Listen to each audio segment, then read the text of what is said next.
Our journey begins in downtown Pomona, where I caught my first ever sighting of one of Foothill Transit's new double-decker electric buses, which is kind of rare because there's only 2 of them right now. We'll be riding one of these in a future video, so be sure to subscribe to DJ Petesake channel so you don't... Anyway, you might remember this place from the Arizona video, but now we're on the other side, where Metrolink boards. We're taking Metrolink to Riverside County to go to the Canyon Hills Community Garage Sale in Lake Elsinore, and then also going camping at Lake Perris, effectively combining the synopsis of 2 previous videos into one, but this time it's the summer edition of the garage sale. So go back and watch those 2 for way more detailed information about where we're going. Measuring 408, service to downtown Riverside. We're going like this, and then we're going like this, and then we're gonna go like that. No, wait, we're going like that. No, wait, this map is not to scale. Everyone hates these type of sinks because they're super annoying to use. You can only wash one hand at a time. Over on your left, you'll see the vacant lot next to the airport. Okay, for the plane spotters. Can't forget the small ones. The last call for East Ontario, doors are closing, stand clear. Crazy to think it was pouring rain last time I was here. Now we're gonna get that desert experience. The river, the bike trail, the train stuff. The scenic 91 freeway overcrossing shot.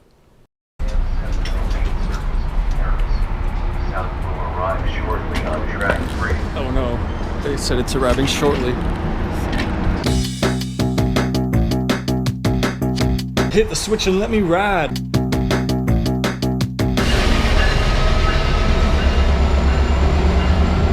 We now get on the 91 Perris Valley line to Moreno Valley.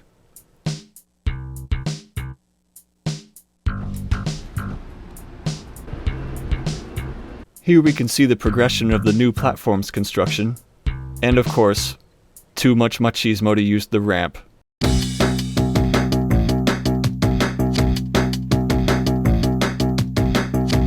Alright, off to the outpost.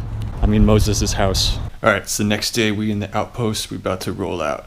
So to my knowledge, this community garage sale used to only be during like March and October, but they added one in June, so we're gonna get the full desert treasure adventure. It's 6:57 in the morning and we're like sweating already. Oh yeah. That's the Inland Empire for you. It really behaves a lot more like a desert than the coastal areas. So yeah, we're definitely taking the bus back, at least part of the way. To our delight, they're widening Case Road right here, which has been kind of a narrow street. That's gonna be nice. And yeah, hot air balloons. It's really fresh out. Oh look, the 91 Perris Valley line's coming in. That's the indication that we're earlier than last time, because last time we crossed the train way over there, and now it hasn't even left South Perris. Bus. So this time we're not taking the Salt Creek Trail, we're gonna go the direct way up to Holland, which means we get the hill right in front of us. There's the hill up ahead just past Newport Road. It's actually less climbing than if we went to Canyon Lake.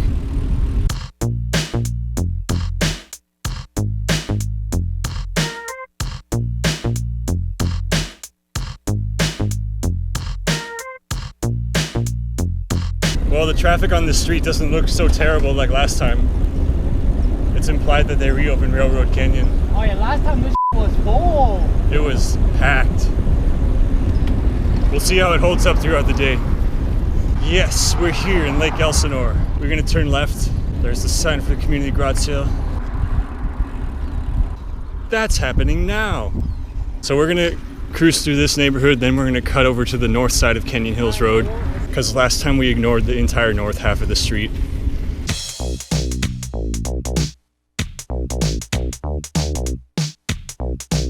Moses found some books. Oh, you're right. We found the book that time. Gotta love people's reaction when we tell them we rode from Moreno Valley.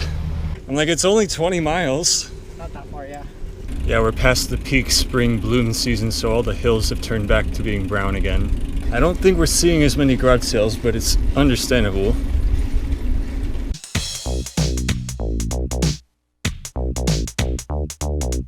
And then last time there were like 12 lemonade stands in a row, the first neighborhood, and now we can't find a single one. The one time we need them. I know we're making it look like there's none, but there's actually there's a fair amount. All right, now we're finally making our way to the north side. Is it me or does it just feel like nobody's out today? It feels like nobody's out. North side. Hey, the street's called Fallbrook.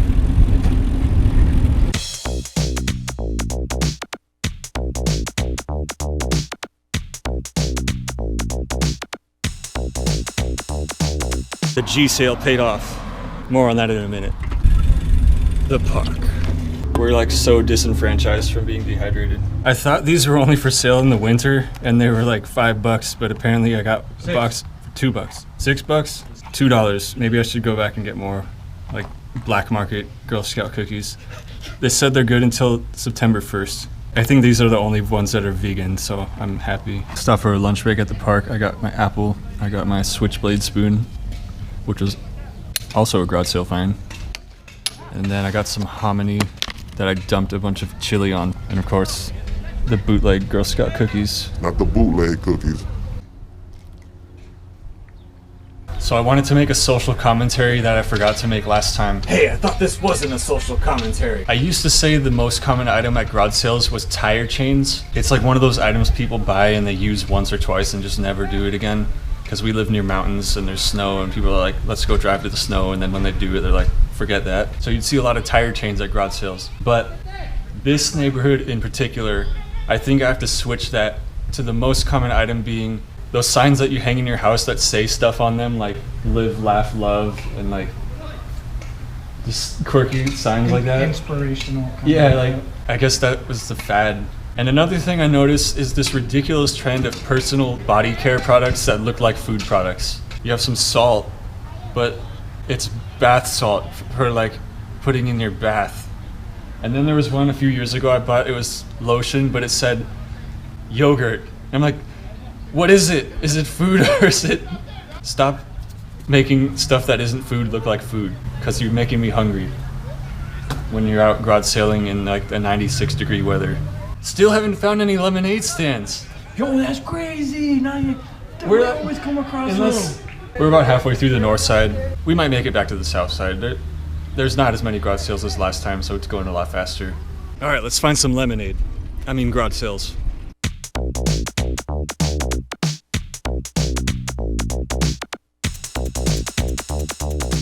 We specifically avoid this neighborhood because it has rolled curb and it's hard to park a bike on. But that just means I need a kickstand. It does got a lot of nice trees though. We didn't find lemonade, but Moses found a snow cone. Nice. I think the logic behind rolled curb is flawed because it's designed to make people easier to be bad at making U-turns. Or in this case, make it easier to mess up your sprinklers by parking off the street. We've reached the point of the day where if people have metal tools for sale on their driveway, you just can't touch them because they're too hot. This is a bike lane, baby. All right, we're doing some extra credit in the Quartz mine neighborhood because this one's always good. It's also officially hot enough that people's candles are melting. I must say there have been at least 4 or 5 that had DJ equipment, but not particularly good DJ equipment. Just good enough to party, not like high performance crossfader action. What park is this? I don't know. What is it called? Who cares? Actual debriefing shot this time. I got this bed sheet and pillowcase for $2, which by the way, I made the mistake last time of not checking what they're made out of. These are 100% cotton, that's a good thing. The Girl Scout cookies were $2 and this track light set was $2. I think these are LEDs, so that's gonna make my room brighter since my light bulbs keep burning out. And you got some books, Dante's Inferno. If you're panicking at Disco Inferno, I call you Dante. Introduction to Logic. Is that like computer logic? No, like logic. Oh. Like rhetoric kind of logic. You got this free mask and then the 25-cent bath salts, and this was $1. Yeah, the $1 Mulan popcorn tin. I knew it was popcorn because it has the little food grade symbol on the bottom. Moses thought it was a trash can. And then I got some free canned goods. You know, you strike it rich when you find the Muir Glen crushed organic tomatoes for free, and then some pumpkin for later. Girl Scout cookie still got my mind blown. Yeah. $2 when normally market price is $6. I know, it seemed unusual that they're selling them in June because usually they sell them in like February, March. There's a whole system around it. Well, it does say these aren't for resale, any authorized redistribution. That's funny. But if they were Girl Scouts, that counts. Nah, that's true. That's true. Yeah, it's a raw business. Yeah, we're gonna call it a day because it's like winding down. Oh, this park has the garlic flowers. I know I always obsess about jasmine, but this is one of those other ones that's kind of recognizable. They don't smell that good. They smell like garlic. And I think they bloom mostly in the summer. So now we're gonna head back to Perris to catch the 19 bus back to Moreno Valley.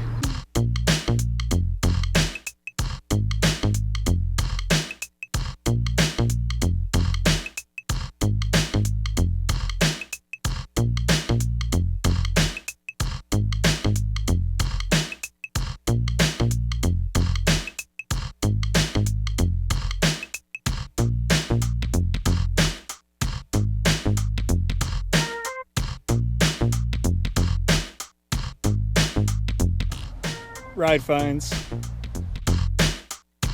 There's our friend the minibus again. I can feel the temperature drop from riding by the field with the sprinklers on. It's amazing. It's like a large evaporative cooler just conveniently right on the side of the road. Let's go. Yeah, it's gonna be nice once they widen the street.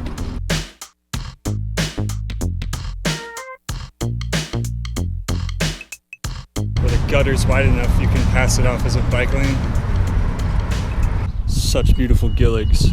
Let me get the first spot. Yay, both baskets fit. Sweet. So basically we're screwing over everybody who has a bike who's waiting for this bus because we're taking all the space. So we're not quite screwing everybody over because this bus was late and there's another one right behind us. So frequency is good. And what better way to close out the day than camping at Lake Perris? Now I already did a really comprehensive video about this place, so I don't really feel the need to go into much detail here. But I will say this, the entire place was full. The day use, they were turning people away at the gates because too many cars, I guess. It's also implied because of that all the camp spots are taken. But I just rolled on through on my bike, asked for a hike and bike spot, and I'm the only one here. So, bikes. Oh yeah, I forgot to mention they brought the bench back. Yay! Yeah, this breeze is so nice. I didn't get a chance to buy pretzels and peanut butter last night though. I'll just have to settle for free garage sale canned food and whatever the heck else I got left over. And Girl Scout cookie Thin Mints that are kind of melted because it was so hot. In other cool news, the faucet works still. I recently bought one of these, like at a garage sale. Bicycle mounted drinking fountain coming soon. It's gonna be funny. I decided to go for a walk on account that it's extraordinarily beautiful sunset shots. Everyone likes them. And I stumbled across the nature corner just right across from the camping / horseshoe grounds. And it's a little corner devoted to nature, specifically native plants, toyon, also known as Hollywood, because it makes those red berries in the winter that look like holly. And then they named a whole real estate development after it called Hollywood. Fun fact. There's the cactus I was promised. I'm kind of confused as to what this area is used for. It's got this gate around it, which presumes it's supposed to be lockable, and it has part of the gate ripped out and shoved down here, and has a picnic table. It has outlets. There's so many freaking outlets. There's outlets there, there's outlets there, there, and there. None of the outlets worked. That would have been way too convenient for people bike camping. Like, hey, I've been camping at Lake Perris how many times and I never noticed the nature corner right across the street from the... Seriously.